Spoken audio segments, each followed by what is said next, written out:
Should I look at you or should I look at the camera? Me? Okay. And just make sure not to scoot up, Jailyn. Me? Yeah. Okay, I'll scoot back away. I'm ready when you are. Okay. So I know you said that you were a journalism student, so I'm really eager to know, how did you get into yoga? Like, how did you become a yoga teacher? And when did you start yoga? Okay. I started yoga. My mom did it when I was younger, so I grew up going to yoga class with her. And it just, people ask me that a lot, and I can't remember like the first yoga class that I went to, but I think it was maybe when I was like 7. And I went to college, and I did a little bit there, and I did the Peace Corps afterwards and started doing it more. And when I got back to DC, I started working in a nonprofit job, and I didn't like the job, and I was really stressed out, and the only thing that made me feel better was going to yoga class a few times a week. And it was during that time that I decided that I didn't want to be working my nonprofit job. I wanted to go back to journalism, or I studied photojournalism, so I started doing photography, and after a year of doing that, I decided I wanted to become a yoga instructor. So I do both. I'm a photographer and a yoga instructor. So, why, or what is yoga to you? Like, why do you prefer yoga over maybe like other methods? Or do you do it as like a workout, or is it like more of a calming thing? Yeah, I think I started doing it more as a workout. And then I noticed that I would go into yoga and I would be in a really bad mood, and then I would come out of yoga and I would feel amazing, and like things that seemed like really big problems weren't big problems anymore. And I'm honestly still not sure exactly what happens when you're here on the mat that causes such a like emotional and mental response as well as the physical response afterwards. But the word yoga, it means to join together, to yoke together. And so you're really, by releasing physical tension in your body, you're also releasing mental tension and facing your emotions. And it gives you a lot of life skills that help you to cope with things. So I guess you've named some of them. Can you think of like any other benefits of yoga? Like, what do you think are the most beneficial aspects? Yeah, well, the physical ones, like it's really good for lowering your blood pressure, conditioning your body. It gives you a lot of flexibility, a lot of strength, good for your immune system.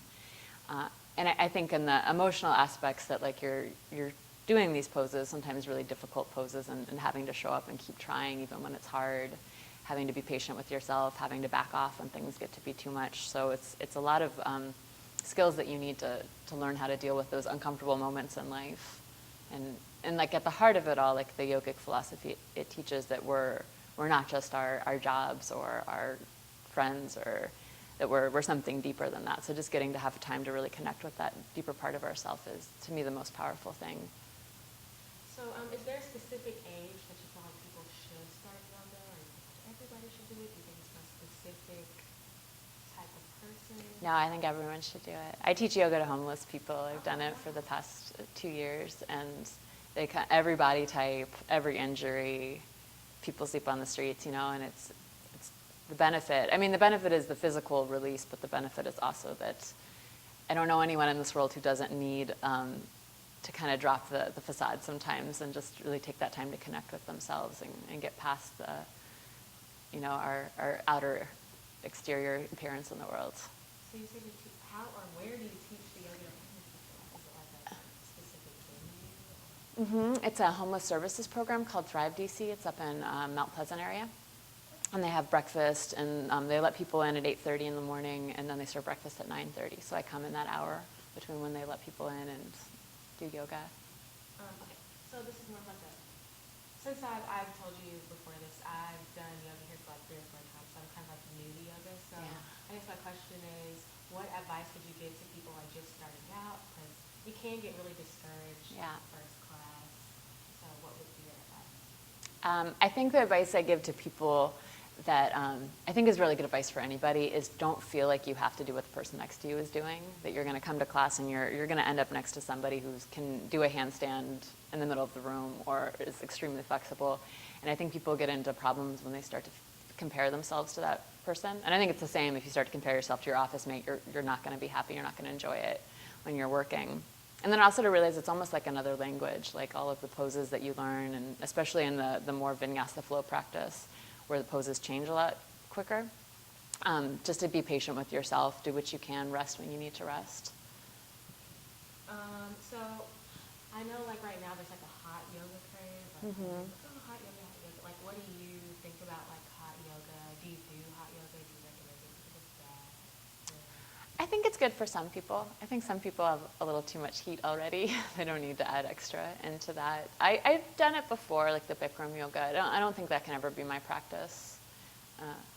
There's a few elements of like a Bikram yoga practice or hot yoga practice that they don't do any inversions, like no down dog, or a lot of poses I feel like are really essential to a yoga practice for myself.